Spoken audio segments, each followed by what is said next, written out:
Bonjour à tous et bienvenue dans cet épisode de Différenciateur inné. Aujourd'hui, j'accueille une personne absolument fantastique qui s'appelle Edith Lassia. Edith, voilà, qui est comment dirais-je, une grande dame de ce monde en termes de business, qui a eu une carrière absolument fantastique et qui, aujourd'hui, se définit, alors tu me dis, c'est toujours le cas, Edith, une chamane du business, Lady Shaman, et qui a, après une carrière extraordinaire chez Cartier, Yves Saint Laurent, aujourd'hui accompagne des personnes, des grands de ce monde. Donc, bonsoir Edith, comment vas-tu? Bonsoir Gaël et bonsoir à chacun de vous, chacune. Alors, est-ce que l'introduction était correcte? Lady Shaman, qu'est-ce que ça signifie? Oui, Lady Shaman, c'est pas moi qui me nomme comme ça, c'est comme ça que petit à petit, les gens qui me côtoient, que j'accompagne, m'ont nommé parce qu'ils ont découvert que j'avais des talents particuliers auxquels je me suis formée, mais on ne se nomme pas chaman, on est nommé chaman, si On tu est veux. nommé Shaman. Excellent, ça c'est très très bon ça. Et c'est une chose qui est, enfin, on avait discuté, on était sur une conversation, on parlait de, voilà, je te parlais d'un concept qui était le différenciateur inné, et tu m'exprimes que voilà, trouver sa singularité, c'est quelque chose qui est absolument euh, nécessaire, essentiel, fondamental Oui. pour faire éclore sa carrière et même sa vie en général, son business. Moi j'en suis persuadé. Et quand je t'ai dit ça, tu m'as dit, mais oui, Gaël, la singularité, c'est absolument vital. Sûr. Et voilà, pour les personnes qui ne te connaissent pas encore, comment est-ce que tu pourrais voilà, te décrire, te présenter, leur expliquer ton parcours hein, pour qu'ils aient une idée de qui est Edith? Alors, avant de décrire, je dirais juste que la singularité, avant d'être utile pour la carrière, c'est d'abord pour soi. Ça veut dire qu'on a compris ses multiples, on a compris ses talents, on sait qui on est, pourquoi on est ce que l'on est, ce qu'on veut conserver de tout ce que l'on est, parce qu'il y a aussi des encombrants, et comment on va le déposer dans sa vie. Donc, avant tout, je pense que c'est le travail d'un chemin d'être humain, d'homme, de femme, pour trouver sa véritable essence. Alors, moi, mon chemin, il est très bien expliqué dans mon dernier livre, Inclassable, itinéraire d'une chamane contemporaine, dont je vous parlerai probablement tout à l'heure, mais c'est d'abord un parcours dans le marketing. Donc, j'ai 4 piliers dans ma vie. Un premier qui est le parcours où j'ai fait Subdeco très tôt. Je rentrais à 17 ans en Subdeco, je suis sortie à 21 ans. Donc, j'ai fait un parcours éclair. Je devais à l'époque être très, très rapide, je pense. Donc, très vite diplômée et jusqu'à 39 ans dans le marketing. Tu as nommé Cartier, Saint Laurent. J'ai été aussi à l'Expansion, bras droit de Jean-Louis Servan-Schreiber pendant 3 ans. J'ai GP, Galerie du Papier Peint aux États-Unis. Je travaillais en Asie. J'ai vécu à New York, etc. Donc, il y a eu 20 années consacrées au marketing, notamment dans le luxe. Ensuite, à 39 ans, j'ai bifurqué vers l'art. Je me suis formée avec un maître des techniques de la Renaissance. Et 2 ans après, 3 ans après, j'ai exposé aux États-Unis. Donc, j'ai une carrière artistique forte où j'ai exposé aux États-Unis. J'ai exposé partout en Europe. Je suis devenue critique d'art. J'ai cofondé un magazine d'art contemporain. En parallèle, j'ai énormément travaillé, c'est le 3e pilier, tout le côté développement personnel, travail sur soi avec des analystes, puis j'ai rencontré des chamans, des druides. J'ai été formée à beaucoup de choses un peu dans l'invisible, dans le subtil.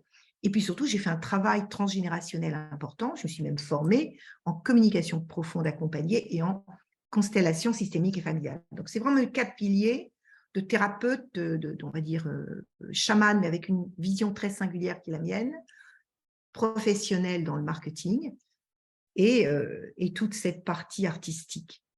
Et la singularité, c'est justement quand on arrive, je dirais ça de manière très simple. J'ai accompagné mon père au moment de sa mort, j'ai accompagné des gens dans mon travail de thérapeute et j'ai accompagné des gens qui allaient partir. Et le plus grand regret que j'ai observé, c'était, mais je suis passée à côté de ma vie. Et je dirais de façon simple, imaginez que c'est la fin et vous savez qu'il ne reste plus beaucoup de temps et vous voyez qu'autour de vous, il y a plein de cadeaux non ouverts. Des talents, des désirs, des rêves, des capacités de changer le monde, de bouger les lignes et vous n'y avez pas touché. Donc pour moi, trouver sa singularité, c'est être capable d'identifier tous ces cadeaux parfois bien cachés ou même interdits parfois, ou pas, en tout cas encouragés par notre histoire parentale et culturelle, mais aller les identifier, les ouvrir et les déployer. Et là, on est dans la singularité, parce qu'on est en alignement complet avec nos talents, nos rêves, nos besoins, et surtout, je dirais qu'on est chacun là pour faire bouger les lignes, pour faire bouger la vie autour de nous, en tant que parent, en tant qu'ami, en tant qu'enfant, en tant que pro, en tant que bénévole, en tant que tout ce que l'on fait. On est là pour agir. Sur mon site, je dis souvent, il y a cette phrase, « Votre vie est le message que vous laisserez au monde. Rendez-la inspirante. » Mais pour inspirer, il faut être soi. Et donc, c'est ça pour moi la singularité, c'est quelqu'un qui accepte d'être tout ce qu'il est et plus encore. Et ça, c'est quelque chose absolument, tu vois, quand tu es amené à comprendre voilà, tous les talents, en fait, je pense qu'il y a quelque chose, il y a deux accès, c'est on a des talents en tant qu'être de lumière, on est illimité. On a vraiment un savoir illimité, des compétences qui sont absolument extraordinaires et chacun a un rôle à venir jouer. Malheureusement, selon moi, je ne sais pas quel est ton point de vue par rapport à ça, mais très souvent, notre environnement, que ce soit l'école. Alors, je pense que l'école joue un rôle très important parce que c'est un petit peu le nivellement par le bas et être OK dans la moyenne, en gros, pour être un peu caché dans cette moyenne. Moi, tu vois, je l'ai vécu quand j'étais harcelé à l'école, que je revenais avec les épaules bleues parce que j'étais dans le top 3 de ma classe. C'était un peu, faut pas être trop vu. Pareil à la maison, tu vois, faut pas être, c'est facile de rabaisser, il suffit d'écouter pour entendre à quel point même des membres d'une famille se rabaissent. Et ça, je trouve ça que c'est, enfin, pour moi, cette médiocrité, pour moi, elle n'est pas acceptable.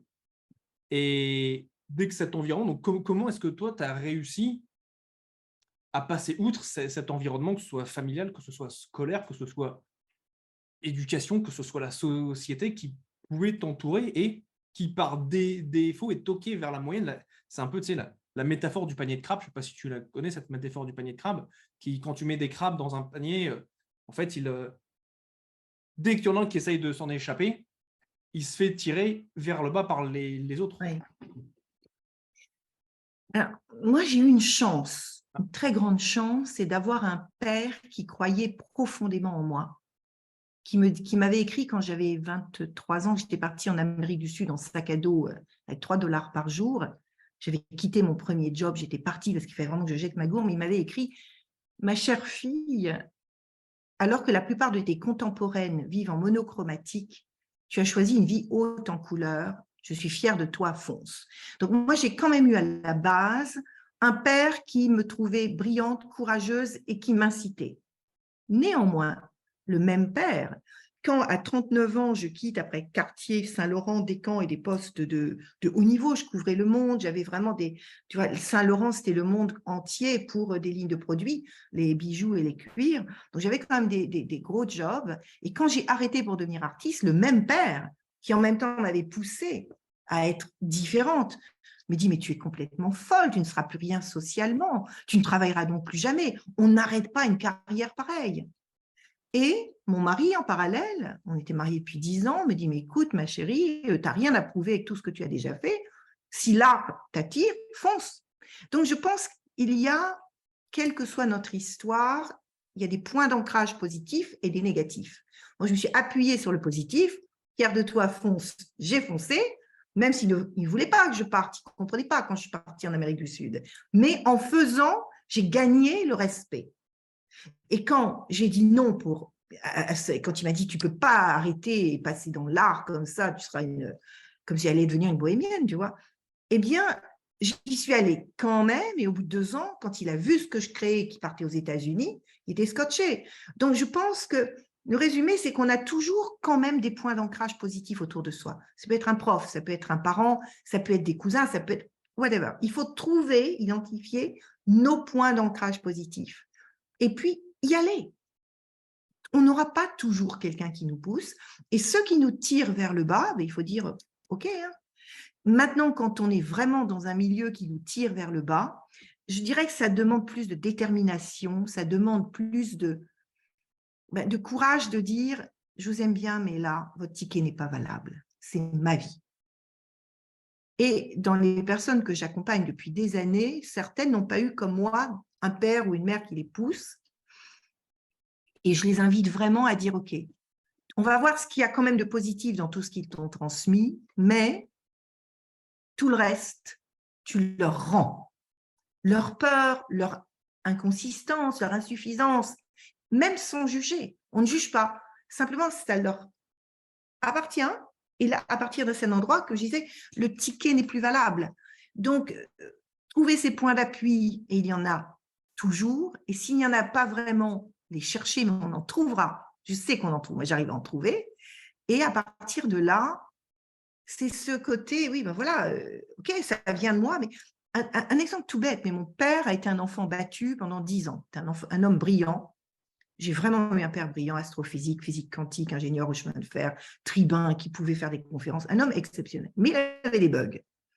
Comment il a fait? Eh bien, je pense qu'il a utilisé cette énergie de colère et d'angoisse qu'a généré ces 7 ans à 17 ans où il a été battu pour devenir une force de la nature. Et je me souviens quand il avait des bugs, parce que de temps en temps, évidemment, il lâchait un peu les sustantes. Moi, je me connectais à son enfant intérieur intact, je donnais beaucoup d'amour et papa descendait dans les tours. C'est-à-dire que même quand on a des structures qui ont été abîmées, il y a à l'intérieur de soi, et ça tu le sais Gaëlle, on en a souvent parlé, un espace intact. Et cet espace intact, c'est en allant le rechercher, en le chérissant, qu'on va le laisser se libérer. On ne peut pas échapper à son histoire sans la travailler. Comme je dis dans mon livre, les gens sans faille n'ont pas d'histoire, mais c'est l'histoire pour régler ces failles qui est intéressante.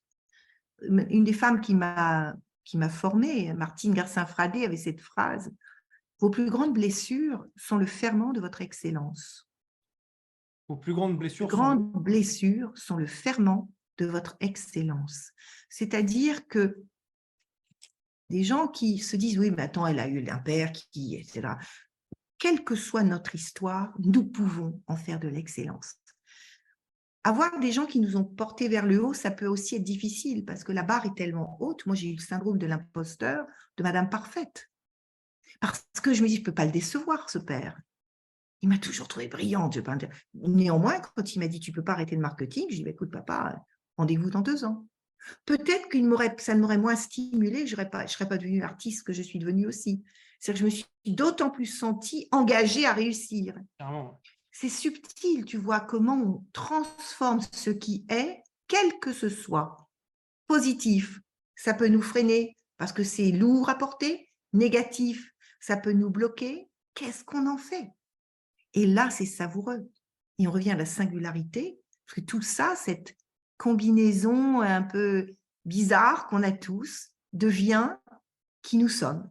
Et avec le désir, l'envie de réaliser sa vie, de s'accomplir et de laisser une trace, alors là, c'est du billard. Ouais, c'est sûr. Ce que tu me partages là, c'est quelque chose. Que tu sois soutenu ou non soutenu, je dirais, c'est quelle va être ta réaction par rapport à ça. Et ça me rappelle mon poème préféré qui est If de Rudyard Kipling. C'est Pierre celui, Kipling, bien sûr, la majorité des gens le connaissent, surtout la dernière phrase où ils disent et tu seras un homme, mon fils. mon fils. Quand il dit If you can meet with triumph and disaster and treat those two imposters just the same. Donc il explique, si tu peux rencontrer le triomphe et le désastre et traiter ces deux imposteurs de la même façon, et c'est exactement ça. C'est à partir du moment où on se rend compte que le triomphe ou le soutien et le non-soutien sont juste des distractions vers son objectif, on est libre. Et comment est-ce que tu as vécu, toi, justement, je dirais, ce retournement de situation de ton père où avant, tu étais, voilà, vas-y, ma fille, et dès qu'il y a eu peut-être que toi, tu t'attendais à ce qu'il te soutienne, voilà, vers ta nouvelle Oui, carrière absolument. d'art, et là, tu te Oui. prends un petit peu une douche froide, où là, ça passe de ah oui, non, tu n'as pas eu l'impression qu'on t'a tiré le tapis dessous les pieds Du tout. ou que J'ai sais-je. vu sa peur. Ah, J'ai vu sa waouh. peur. Tu as J'ai vu réussi que là son comme ça besoin, à l'avoir. oui, j'ai vu que son besoin de reconnaissance, qui était comblé par le fait que j'ai une carte de visite dorée comme celle des beaux quartiers. Un quartier, quand tu es area manager chez Cartier à 27 ans, tu couvres la moitié du monde, tu as une carte de visite en or massif, Saint-Laurent pour le monde, etc. Donc, j'ai vu que ce besoin de reconnaissance que je lui avais offert, pas pour lui, mais inconsciemment un peu quand même, c'est-à-dire qu'il a fait partie de mes premiers moteurs. Papa, tu vas voir comme tu as eu raison de croire en moi. Eh bien, j'ai tout de suite vu que là, tout d'un coup, comme je prenais une autre piste et qu'il n'y avait pas de track records, comme on dit. J'avais rien de prouvé que je serais une très bonne artiste, si ce n'est que je peignais depuis quelques années.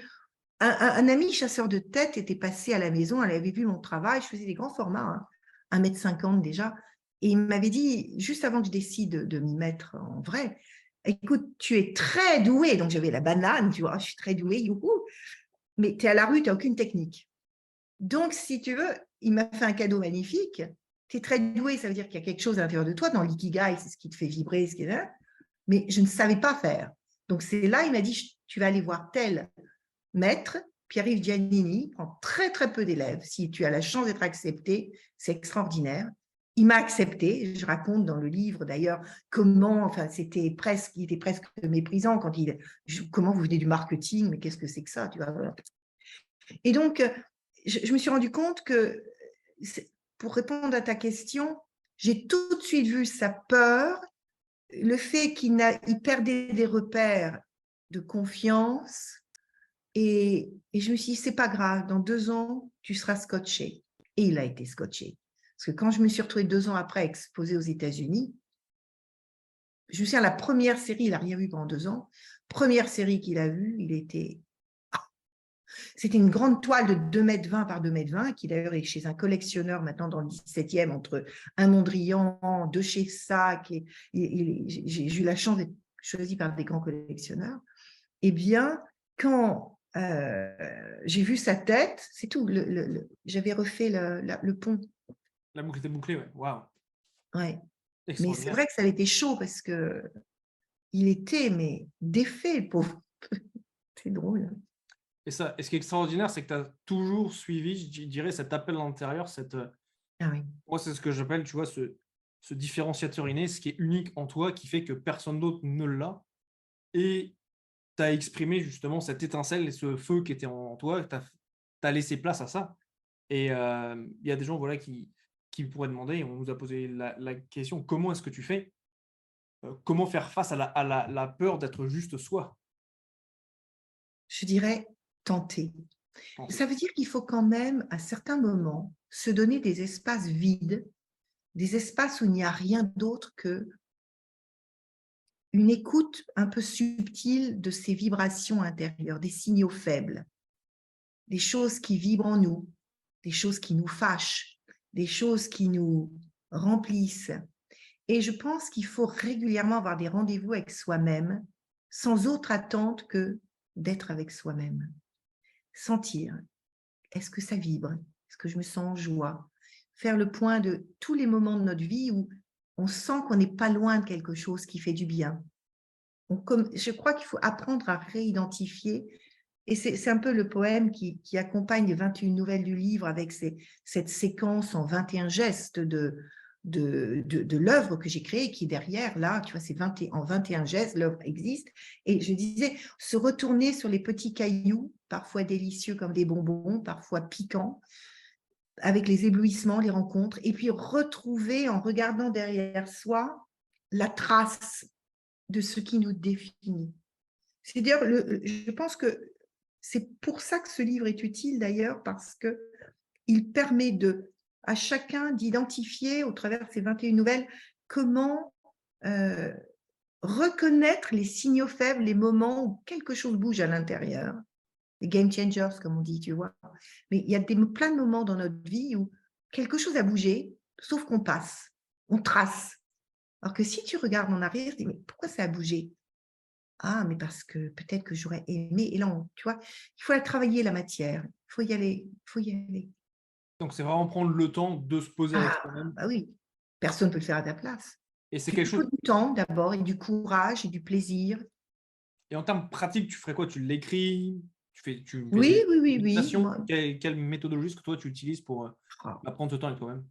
pour moi, ce n'est pas vraiment une méthodologie, parce que je pense que j'ai eu la chance, mais c'est pour ça que je suis chamane aussi, je pense, d'avoir cette connexion avec l'invisible, avec quelque chose de plus grand que moi, depuis que je suis petite. Donc, j'ai toujours été pilotée, ce que j'appelle la détermination invisible, qui m'a permis de suivre le chemin. Mais quand on ne l'a pas, cette voix, ou quand on a mis trop de bruit autour, on ne l'entend pas, Moi, j'ai fait un exercice dans mes mentorats qui s'appelle du fil rouge au fil d'or. Je fais identifier dans certaines séquences très précises que j'aide à identifier les événements qui, avec le recul, nous ont marqués. Donc, j'aide à les définir, à les extraire, voir l'émotion qui reste encore à ce moment où on fait l'exercice, si elle est positive, négative, voir quelle échelle de 1 à 10. Puis après, prendre le temps de réfléchir, mais si vraiment je réfléchis à ce qui s'est passé, finalement, ça m'a permis de développer tel talent, telle résilience, tel, etc. Donc, je pense qu'il faut, la méthodologie, c'est de remonter le temps, de voir les événements et puis de les travailler, de les dépioter. Mais c'est un travail très personnel. Ça aide d'être avec un coach, un mentor, un thérapeute qui permet de s'autoriser ce temps en le partageant. Tu vois, pour le livre, par exemple, j'ai choisi de travailler avec un psychanalyste écrivain qui m'a permis, je passais une demi-heure à lui raconter une histoire, après je l'écrivais. Et sa plume n'est jamais rentrée autre qu'en me disant, c'est clair, je n'ai pas vibré autant, réécrivez jusqu'à ce que je vibre, ou quand j'y allais un petit peu trop loin, Edith, vous n'êtes pas obligée de tout mettre. Donc, il m'a aidé au travers de 3 nouvelles à affiner la plume. Ça a toujours été la mienne, mais j'avais son regard. Et je pense qu'avoir le regard de quelqu'un à qui on raconte l'histoire, on se met déjà en recul, à quelqu'un qui peut l'entendre avec bienveillance et qui peut nous renvoyer finalement des petits, tu sais, des inputs. Donc, ça peut aider aussi.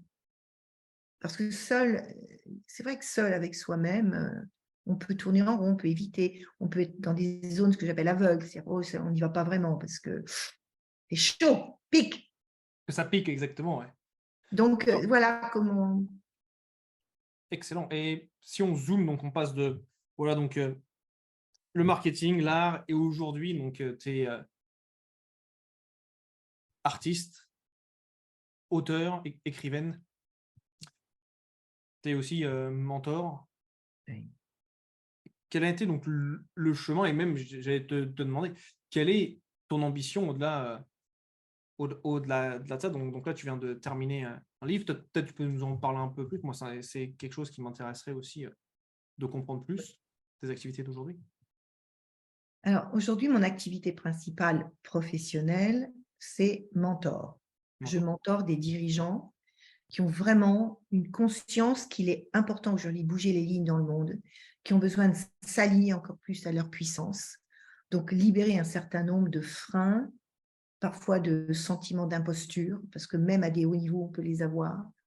Et puis, de trouver la meilleure façon d'avoir un véritable impact. Donc, j'aide Pourquoi des bouger les lignes? dirigeants à activer leur puissance. Et c'est quoi pour toi bouger les lignes? Tu peux donner des exemples? À bouger les lignes, c'est quelqu'un qui est...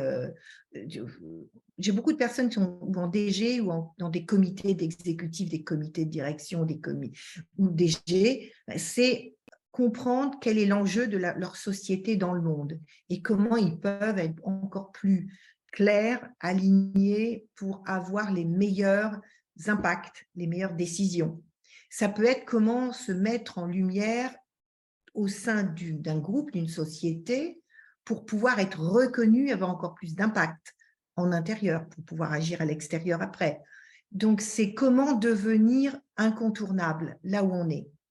Ça peut être, quand j'ai fait avec les présidents d'universités catholiques dans le monde, je suis mentor de la Fédération internationale des universités catholiques, donc j'ai mentoré les présidents des grandes universités américaines, sud-américaines, australiennes, indiennes et européennes. C'était les aider à s'autoriser à être vraiment puissamment ancrés dans leur poste et à agir et à proposer et à faire bouger les lignes, c'est-à-dire à être dans des propositions d'action qui vont être suivies d'effets.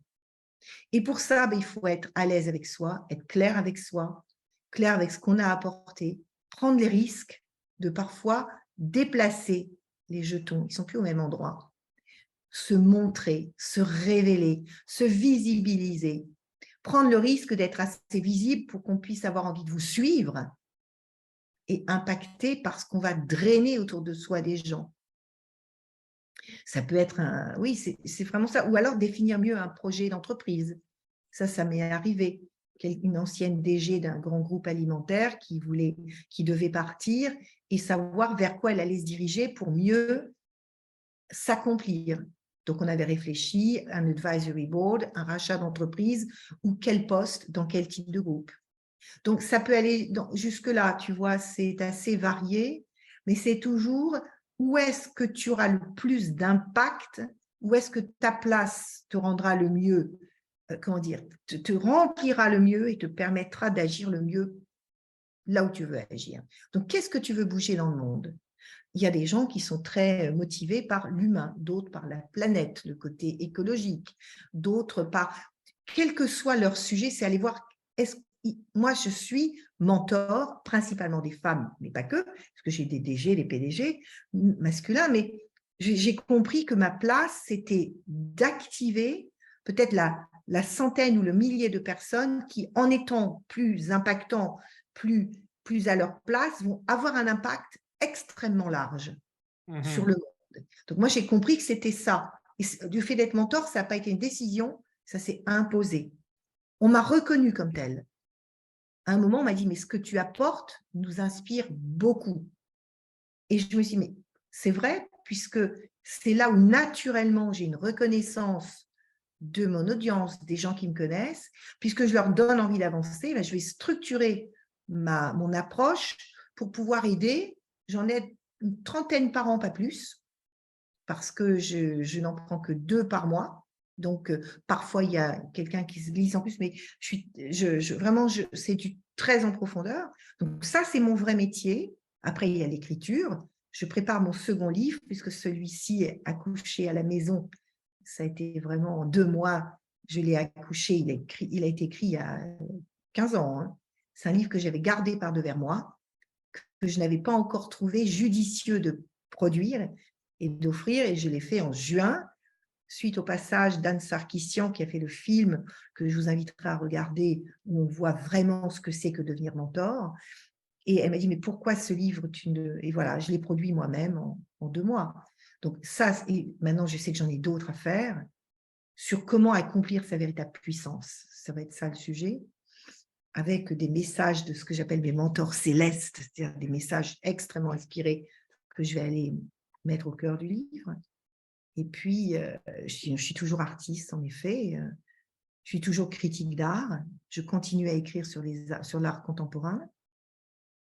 Et puis, voilà, je suis toujours grande amoureuse. Je suis une maman, je suis une fille. J'ai une maman de 96 ans et demi que tu connais, qui est une femme exceptionnelle, qui aussi m'a tirée vers le haut. Je suis conférencière. J'adore transmettre par le mot, la parole guérisseuse, la parole qui soigne, la parole qui vibre. J'adore. Excellent. Super. Voilà, Génial. c'est tout. Et selon toi, quel rôle joue la singularité quand tu es avec ces personnes que tu mentors? Aller chercher leur ADN pour Bah, aller atteindre justement, pour ouais. avoir l'impact qu'eux peuvent avoir. Déjà, je pense qu'avoir trouvé la mienne me rend visible auprès des gens qui sont sensibles à ce critère. Tu as des gens qui vont choisir des coachs un peu classiques qui viennent de telle école, telle formation, dont les méthodes sont solides, il n'y a pas de souci, ils vont être très bien avec ça. Mais des gens qui sentent qu'ils ont des multiples à l'intérieur d'eux et qui ont envie de trouver cette espèce d'énergie, de vibration, vont être attirés par ma propre vibration. C'est-à-dire, en ayant trouvé ma singularité, je vais attirer à moi des gens qui rêvent de trouver la leur. Et la singularité, ce n'est pas du coaching. C'est quelque chose de beaucoup plus multi-angle, complet, complexe. Et là, il faut quelqu'un qui l'a vécu, qui l'a trouvé, qui soit sorti des sentiers battus et des formations classiques. Parce que ce n'est pas là où on la trouve. La formation classique te donne une structure, une articulation, une colonne vertébrale indispensable. Mais après, c'est tout le reste. Je ne suis pas coach, je suis mentor, parce que je partage ma propre histoire, je m'implique, je suis dedans, c'est la co-création avec les personnes que j'accompagne. Donc, les personnes qui veulent trouver leur singularité, Je les invite à aller vers des gens qui sont singuliers. Parce que sinon, tu ne peux pas enseigner ou aider à trouver quelque chose que tu n'as pas identifié en toi. C'est impossible. You must walk your talk. Moi, ce que je dis, je l'ai vécu. I walk my talk. Donc, je sais que les gens qui cherchent une singularité vont être attirés par ceux et celles qui la manifestent déjà, parce qu'ils savent par quoi on passe. Et que ce n'est pas toujours facile. La singularité, ça veut dire qu'au lieu de parler au très grand nombre, tu vas parler parce que tu vas émettre sur une certaine fréquence qui va être très puissante, très intense. Mais tu vas l'émettre et tu vas toucher ceux qui sont dans cette fréquence. Donc, ça veut dire que tu dois faire déjà le choix d'être plus élitiste peut-être. Mais moi, j'aime bien. Je n'ai pas de problème avec ça. Il y a une chose que la vie m'a apprise, quand tu es différent, si tu es en couleur, comme disait mon père, tu n'es pas en monochromatique. Donc, le côté élitiste, différent, singulier, pour moi, c'est la vraie richesse. C'est ça qui m'attire et c'est ça que je sais mettre en lumière, parce que c'est ma couleur qui est elle-même un kaléidoscope de couleurs. Mais pour trouver la couleur de l'autre, il faut déjà avoir trouvé les tiennes. Sinon, tu es dans des zones aveugles. Comment permettre à l'autre de trouver sa vraie puissance, sa vraie singularité, cette espèce de zone de génie et de flow, si toi, tu ne l'as pas? Compliqué. C'est compliqué. Donc, il faut l'avoir trouvée. Et moi, je continue, non pas à la chercher, je l'ai trouvée, mais à l'affiner, à la travailler, à la faire vibrer. C'est vrai, je pense que c'est une recherche, comme tu dis, de tous les, peut-être pas de tous les instants, mais c'est en fait, à chaque fois qu'on avance, on va venir être plus précis par rapport à sa singularité. Qu'est-ce qui va être amené à nous différencier? Et tu as dit deux choses que je répète, c'est marrant que tu utilises ce terme-là, c'est you must walk your talk. Ça fait partie vraiment je dirais, de mon cheval de bataille pour les personnes. Et pour moi, c'est même quelque chose au-delà de juste d'une expression qui veut dire, en gros, tu fais ce que tu dis. En gros, tu as de Oui, l'intégrité dans ce que tu fais. absolument. Pour moi, c'est quelque chose qui va au-delà juste de la singularité. Pour moi, c'est si dans la société, les personnes mettaient plus de valeur sur leurs paroles, pour moi, la société, elle est transformée. Absolument. Tu fais en sorte, tu as un truc extrêmement simple, tu dis à quelqu'un, tu le rappelles demain, bah, tu le rappelles demain. Absolument. Et pour moi, premièrement, must walk the talk, et la deuxième chose, c'est être élitiste, et oui, et accepter de ne pas parler à tout le monde. Et oui. Et enfin, c'est pas de ne pas parler à tout le monde, c'est que ce que tu vas dire ne va pas parler à tout le monde. Oui. Et il y a une question qu'on peut se poser aussi, c'est qu'est-ce qui fait que certaines personnes ont peur de leur singularité? Et là, il faut y aller aussi. Parce qu'il y a un prix. Il y a un prix à payer. C'est que tu as moins de référents extérieurs, puisque ton référent, ça doit être toi-même. Donc, tu dois te trouver. Il y a le prix de la peur d'être différent. L'instinct grégaire est tel que se montrer différent, tu l'as exprimé par rapport à la classe. Tu étais dans les 3 premiers, on n'aime pas, on a envie de... Voilà. Mais tu es dans un comité exécutif, un comité de direction, tu es dans des... Accepter d'être différent, c'est accepter que d'autres qui sont gênés par tes différences, qui prennent ombrage, prennent ombrage. Et après, c'est la façon que l'on a d'exprimer sa différence, à la fois avec beaucoup de puissance, parce qu'on est ce que l'on est, et en même temps de bienveillance. C'est-à-dire que pour moi, et c'est ce que mes mentors célestes disent beaucoup, la puissance rime avec l'humilité. C'est-à-dire que la puissance, ce n'est pas écraser les autres, c'est leur montrer qu'ils peuvent l'être à leur tour. C'est inviter les autres à la table.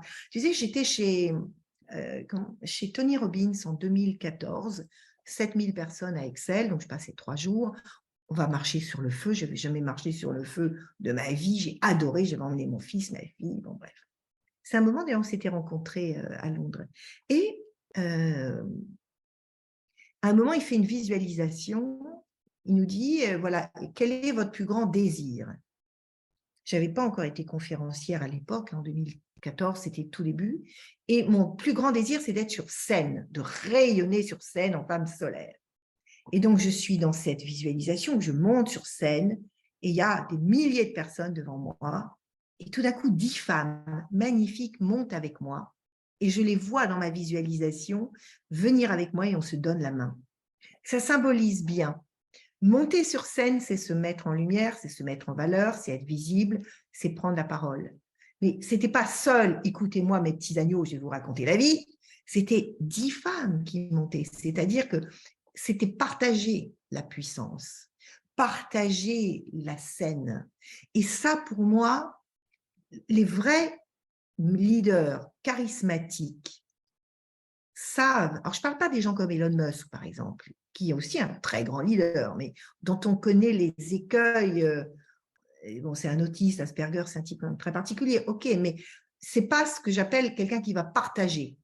Mais les grands leaders que j'ai pu rencontrer, hors ces quelques 10 dans le monde qui font des choses totalement hors normes, sont des gens qui savent entraîner des teams avec eux, qui savent entraîner des gens dans leur sillage, que seuls, à moins d'être contrôlant absolument, d'abord on doit s'emmerder un peu, et ensuite je pense qu'on a moins d'efficacité.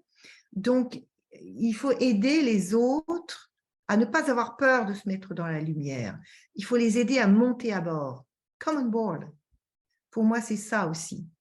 Je te rejoins complètement et c'est quelque chose que je vois également. Donc, même si moi, je travaille principalement sur l'offre irrésistible avec mes clients, Ouais. en réalité, ce qu'il y a derrière, tous, sans exception, viennent trouver leur singularité, viennent trouver ce qui est unique chez eux.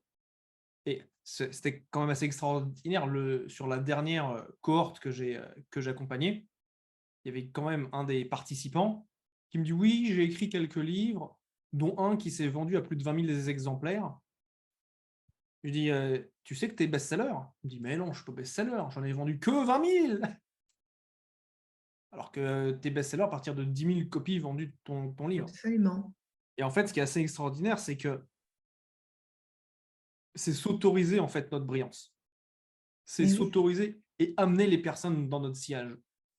Et je pense qu'il y a un shift à faire parce qu'il y a pas mal de personnes qui disent: «Ouais, c'est seul quand tu es en haut de la pyramide, c'est seul si tu vas tout seul».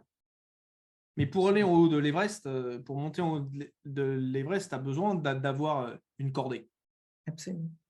Et pour moi, ce que je remarque, c'est plus tu es amené à communiquer ta singularité, plus tu vas être amené à inspirer les personnes à te suivre également parce qu'elles vont partager tes valeurs, elles vont partager le message que toi tu partages, que tu véhicules et elles vont te permettre d'aller plus loin. Tu sais, tu connais l'expression: «Seul, on va plus vite, ensemble, on va plus loin». Encore, je ne sais pas si on va plus vite pour Encore qu'on peut aller plus vite à plusieurs, à condition de savoir communiquer. je suis Tu sais qu'il y a une étude des universités américaines qui a été faite récemment, qui a réussi à quantifier le QI, donc coefficient ouais, intellectuel collectif d'un groupe. excellent. Et ils se sont rendus compte que le QI le plus élevé collectif n'était pas la somme des QI individuels. Et parfois, même avec des QI individuels très élevés, le QI collectif baissait. C'était quand il y avait une grande variété à l'intérieur du groupe, y compris beaucoup plus de femmes qui allaient apporter leur singularité, leur sensibilité, leur regard féminin. Et le QI collectif montait quand il y avait variété et féminin dans le groupe. Ça, j'étais très contente de lire ça. Comme ça, Ça veut c'est dire que c'est ensemble, quand on est des gens qui ont suffisamment de différences, de singularités reconnues, assumées, que ce mélange de singularités va enrichir le débat, les décisions, les réflexions, à condition de respecter l'autre, de l'entendre, de l'écouter. et ça, au-delà de ça, c'est on parle de homme-femme, tu vois? Ma compagne, elle a un poste à responsabilité dans une grande multinationale où ils ont des obligations, comment dirais-je? De discrimination positive. Alors ça encore, c'est une autre conversation qui pourrait durer des heures, mais c'est la question, au-delà de homme-femme, forme physique homme, forme physique femme, je pense qu'au-delà de ça, c'est d'aller chercher, une personne qui soit dans son féminin puissant Voilà. et une personne dans son masculin puissant. Absolument. Et qu'il soit homme ou femme, parce qu'il y a des hommes qui ont plus une énergie féminine et des femmes qui ont des énergies masculines, et Ouais. vraiment de les laisser s'exprimer. Et au-delà du sexe, quoi. Et puis aussi savoir s'entourer de gens qui non seulement des personnalités, des regards différents, mais des expertises et des compétences complémentaires. Parce que là aussi, ça permet d'aller plus loin et plus vaste parce qu'on est capable de préempter une problématique sous différents angles. Et là, je me souviens quand j'avais la direction marketing et licence internationale de Descamps, le linge de maison, avec une Rose Bordier, on avait établi ce qu'on appelait un PERT, par exemple. Donc, moi, c'était depuis la création du produit jusqu'à la mise à texte à faire sur les soldes, et j'avais donc la responsabilité à la fois du chiffre, de la marge, des lancements, fabrication, etc. Donc, c'était un trait proche d'une DG. Et je me souviens, on avait fait avec mon DG de l'époque un tableau où on voyait pour toutes les étapes, toutes les séquences de production de valeur, finalement, toutes les personnes de l'entreprise, tous les postes qui devaient être concernés, soit informés, soit demander leur autorisation, leur regard validé, soit vraiment co-auteurs et co-acteurs. C'était ça aussi, c'était dire à chaque échelon de l'entreprise, il y avait des gens importants. Et au début, ça ne se faisait pas. Donc, c'est un peu le bazar. Mais c'est un peu pareil, l'intelligence collective, c'est quand tu sais inclure dans tes décisions, dans tes process, des personnes qui ont et des personnalités et des compétences différentes et savoir comment tu les mets au bon endroit dans le système. Pour moi, ça avait été très enseignant parce que je suis très empathe naturellement, c'était vraiment ma force, mais ça m'a permis de mettre cette empathie je dirais, sous un format tangible. Qui doit être prévenu? Qui doit avoir un avis? Qui a une compétence à m'apporter à ce stade? C'est ça aussi, tu vois. C'est les singularités, ça va jusque-là. C'est extrêmement important oui, là, c'est même encore une fois, là, c'est au-delà de la personne qui est responsable, c'est également les comprendre chez les personnes et que chaque individu a une spécificité qui est différente. Et même un poste qui serait moins important hiérarchiquement, il est important dans le système, c'est aussi la reconnaissance que l'on a de la singularité de l'autre. Je le reconnais comme essentiel à une certaine étape du process.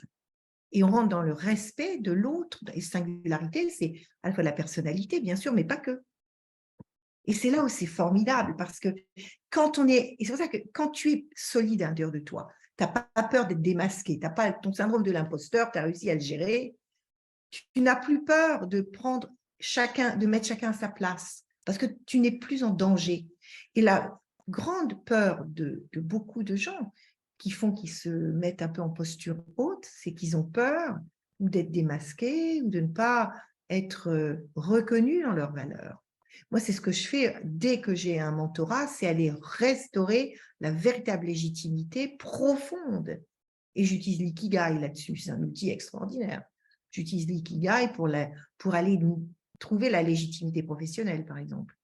Et après, elle est en béton armé, c'est-à-dire tu sais où elle est. Et après, tu peux laisser les autres. Oh, j'adore. Moi, j'adore ça. J'aime mon métier. Alors, ça, c'est je l'aime tellement. Mais quelle chance. Bon. Et si on en venait, donc, le titre de cette interview, de ce podcast, c'est différenciateur inné. Et alors, je vais te poser la question, quel est selon toi, Edith, ton différenciateur inné? Pourquoi toi, tu as réussi alors qu'il y en avait tant d'autres, entre guillemets, qui voulaient ta place? Pourquoi toi et pas un autre? C'est quoi ton différenciateur inné? Moi, je pense que mon différenciateur inné, c'est Lady Chamane en puissance, c'est-à-dire de la petite fille, la jeune fille, la femme que j'ai été. Dans tous les endroits où je suis passée, j'ai toujours eu un espace intérieur de petites voix qui me guidaient et qui m'a permis de tout traverser. Moi, mon différenciateur inné, c'est la chamane. Et quand je dis chamane, moi, c'est pas au tambour, je ne suis pas habillée en chamane, je ne ressens pas une druidesse, forêt de Karnak. C'est cette connexion à l'invisible et au subtil. Et je pense que ceci, conforté par une éducation solide, des études solides, une grande curiosité pour apprendre, grandir et un grand désir de contribuer au monde et de laisser une trace, ça c'est, si tu veux, c'est comme si l'âme, au sens de l'âme du bois ou l'âme d'un fil, l'âme c'était cette connexion à mon être, à mon âme, à mon soi supérieur qui était inné, que je n'ai pas perdu. Tout le monde l'a, mais moi je ne l'ai pas perdu, elle était même très puissante. Et après, c'est entourer tout ça d'enseignements, de structures, d'études, d'un entourage que j'ai toujours choisi très judicieusement, de gens qui me tiraient vers le haut, qui croyaient en moi, que j'admirais. Et puis, la joie. Moi, je suis une hédoniste, j'aime le kiff. D'ailleurs, j'interviens vendredi dans Silence, ça kiffe de Julia Ridouard à Paris parce que j'adore le kiff. Il y aura Laura Massis, il y aura des gens de qualité vraiment. Et c'est ça que j'aime. Donc, je pense que le fil principal, l'âme de ce fil qui est le mien, c'était ça, résolument. Petite, je sortais de mon corps. Je ne pouvais pas en parler, je ne savais pas ce que c'était. Petite, je sentais mon corps éthérique. J'avais l'impression d'être un bonhomme Michelin. Mon corps, ce n'était pas à ma peau, il était au-delà. Mais je n'ai pas eu peur. J'ai accompagné cette singularité. Aujourd'hui, des chamans me disent que tu fais partie du 2% de la planète. C'est-à-dire de 2% des gens qui ont cette connexion totale. Mais je l'ai accueilli. Peut-être qu'on l'aurait tous beaucoup plus si on l'accueillait, si on ne la perdait pas en route. Mais moi, j'ai eu la chance de pouvoir l'entretenir, puis qu'elle ne me lâche pas, qu'elle me tienne. Au point où je me vois dans les ruines d'Éphèse, je suis en couple à l'époque, et dans les ruines d'Éphèse, on était en vacances donc en Grèce en bateau, on était plusieurs en bateau, puis sur le bateau, il y avait un garçon, Christophe. Bon, dans les ruines d'Éphèse, une voix me dit « c'est lui ». Je suis en couple à l'époque. La voix me répète « c'est lui ». Elle répète « c'est lui ». Je passe ma nuit de quart avec lui sur le bateau, je sens qu'il y a quelque chose. Le lundi, on le ramène en taxi partagé, la voix me dit « c'est ici que tu descends ». 3 semaines après, on vivait ensemble, on ne s'est plus quittés. Ça veut dire qu'à un moment, il y a eu dans ma vie la voix, ce que j'appelle la voix, pour certains, c'est une intuition fulgurante, pour d'autres, moi, c'est cette voix. Et j'ai eu la chance de l'entendre, de l'écouter et de la suivre. Et c'est aussi ce que j'aide dans mes mentorats, j'aide les gens à se reconnecter par l'enfant intact, par l'enfant intérieur, qui est le plus court chemin vers notre âme, à reconnecter cette voix sans laquelle, quelque part, ils sont perdus en haute mer. Ça, c'est extraordinaire. Effectivement, on a tous cette voix, cette guidance. Et ça fait partie de nous en tant qu'être humain au-delà de la chair physique. D'ailleurs, être incarné, ça veut dire incarné en latin, c'est dans la viande. Oui, incarné. Et c'est une chose qui est assez... ce qu'on fait là maintenant sur Zoom, c'est quelque chose qui télépathiquement chaque être humain a en tant que capacité. Néanmoins, nous sommes à l'ère de la technologie où la technologie est la béquille des compétences innées qu'on a déjà tous en nous. Et quand tu parles d'incarnation, c'est d'autant plus important que finalement, moi je me souviens, quand j'étais formée en communication profonde accompagnée, on commençait par c'est vraiment le contact direct avec l'âme, avec les mémoires, etc. Donc je suis formée, c'est quelque chose que je pratique encore beaucoup. La formatrice Martine Garcin-Fradé, celle qui nous disait « Vos plus grandes blessures sont le ferment de votre excellence », nous disait « Vous savez, fermez les yeux, switchez votre cerveau, mais c'est dans le corps que ça se passe ». Donc d'abord, on commençait par une méditation très incarnée, c'est-à-dire le contact avec la terre, la plante des pieds, les petits os, les cellules, on remontait. Je pense que notre corps est le premier, à la fois fusible, messager, mais aussi connecteur à cet espace subtil. Donc, plus on est connecté à son corps, plus on a une chance d'entendre cela. Et en plus, ça a un avantage extraordinaire, c'est qu'on n'est pas perché, on est ancré. Et tu vois, tu me parlais tout à l'heure de ma singularité innée, moi, c'était vraiment cette connexion. Heureusement que j'ai fait toutes ces études, heureusement que j'ai eu ces jobs-là, Heureusement que j'ai choisi aussi la matière, sinon je pourrais être perchée. Je pourrais être une anachorète, une ermite quelque part. Mais, et c'est ce que j'ai compris très vite, ma place, c'était d'être à la fois très connectée là-haut, ok, mais très ancrée dans la terre. Donc, c'est d'être dans la vie.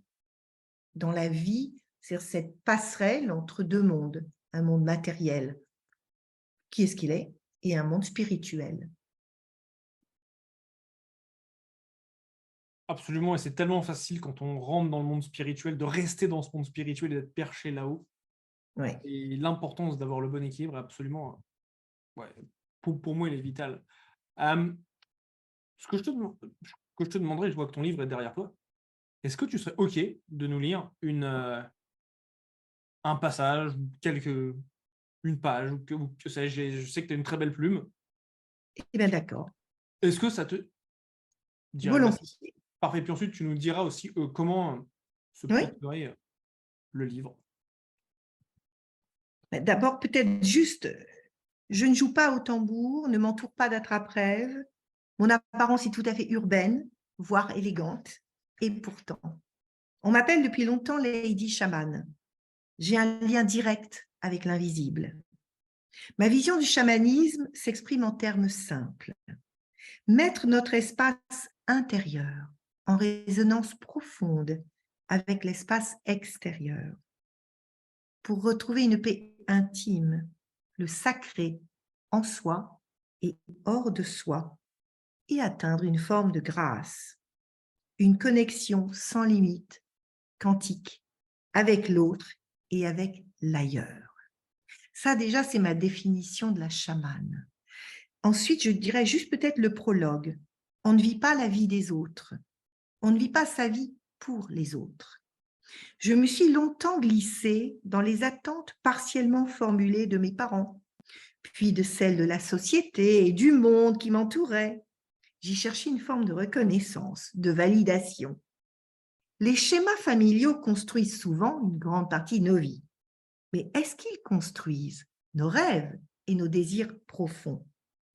Je suis arrivée presque par hasard dans un univers fascinant et brillant, l'univers du luxe, gratifiant aux yeux de nos contemporains. Fidèle à ma programmation, j'ai pendant 17 ans suivi un chemin professionnel, dense, valorisé. J'ai rencontré des personnes connues et reconnues, beaucoup appris, donné et reçu. Je réparais l'indicible en bon petit soldat. Ma nature a fait le reste. Intuitivement, j'ai orienté cette route vers ce qui me remplissait, parfois inconsciemment, mais avec une détermination invisible. J'ai côtoyé des créateurs réputés, de grands talents, j'ai voyagé loin, de plus en plus loin, appris des langues. Les langues étrangères, ce sont d'autres mots, nouveaux, ceux de l'autre. Ça développe l'empathie, ouvre de nouveaux schémas de pensée, élargit l'esprit, assouplit les synapses. Et pourtant, je ressentais dans toute cette vie un appel silencieux, mais suffisamment puissant pour qu'il se manifeste très tôt. Je n'ai jamais été totalement dupe des apparences brillantes de cet univers luxueux qui m'accueillait. Je n'y avais pas ma place profonde. Ce qui m'animait était en contradiction avec les paillettes et ce que l'on y projette. Il existe parfois un plafond de verre, invisible mais réel, celui qui nous sépare d'une communauté parce que nos valeurs sont différentes. C'est de l'ordre du non-dit, c'est subtil et c'est pourtant une évidence. J'avais une sensation intime que mes talents pourraient, quand le temps serait venu, être semés ailleurs pour une autre récolte. L'humain, l'amour de l'autre, l'intuition. La poésie avait probablement d'autres destinations que la valeur ajoutée d'une marque, et ma structure de pensée pourrait nourrir, de manière plus riche, d'autres créations que les plans marketing. J'ai rompu avec une tradition familiale, au risque de briser mon image au sein de l'écheveau générationnel, interrompu une vie dans laquelle mon désir de reconnaissance et de statut social était comblé, une vie dorée comme une carte de visite des beaux quartiers, car je l'entendais au fond de moi, petit à petit, un vide se creusait, une soif d'autre chose, d'authenticité, de vérité. C'était au début un petit ruisseau qui s'asséchait, la source semblait tarie ou bloquée. Je ressentais au cœur de moi-même un manque étrange, difficile à identifier dans la chance et l'apparente richesse de cette vie. Une voix intérieure m'intima de prendre un chemin de traverse, sans idée réellement préconçue, juste sensible à mon ressenti profond, confiante. Je me suis mise en route. J'ignorais cependant que de mystère en mystère, je quitterais le chemin de la réussite pour celui de la vérité et redeviendrais vivante. Terminé le 5 août 2008. C'est le prologue. Merci bien. Merci beaucoup pour cette belle lecture. Toujours des très... J'adore ta manière de composer les mots. Merci. C'est très joli. Merci. Pour les personnes J'aime. qui voudront, le livre qui s'appelle Inclassable, je mettrai le lien en description sous le podcast et la vidéo. Voilà. Et pour les personnes, tu as parlé également du mentorat que tu fais. Oui. Pour les personnes qui souhaiteraient entrer en contact avec toi par rapport à ce mentorat, Contact souhaites-tu direct leur sur dire? LinkedIn, tout simplement. Vous voyez mon site LinkedIn ou edithlassia.com sur lequel il y a tout et vous entrez en contact et je réponds dans la journée. Vous Magnifique. m'envoyez un petit mot, voilà qui vous êtes, ce qui vous a touché dans ce que vous avez vu et ensuite je vous enverrai un questionnaire très dense, très complet qui déjà pour vous va vous permettre de vous poser de très bonnes questions et moi me permettra de voir très vite si je suis la bonne personne pour vous mentorer, si vous êtes la bonne personne que j'ai envie de mentorer et là on pourra commencer le chemin. Super, Edith. Voilà. Merci beaucoup pour tout ce que tu as partagé avec nous aujourd'hui. C'était un plaisir de t'avoir. Je pense qu'on aura pu parler encore un bon moment. C'est Et toujours très merci riche. pour tes questions qui sont très pertinentes. Avec plaisir. Ça me fait très, très plaisir. Superbe. Écoutez, messieurs, dames, merci à vous d'avoir été avec nous aujourd'hui, de nous avoir écoutés, de nous avoir suivis jusque-là. Voilà la fin de ce bel épisode où on parle de singularité, de différenciateurs innés. Et puis on se retrouve très bientôt sur un prochain épisode. Bonne fin de journée à vous.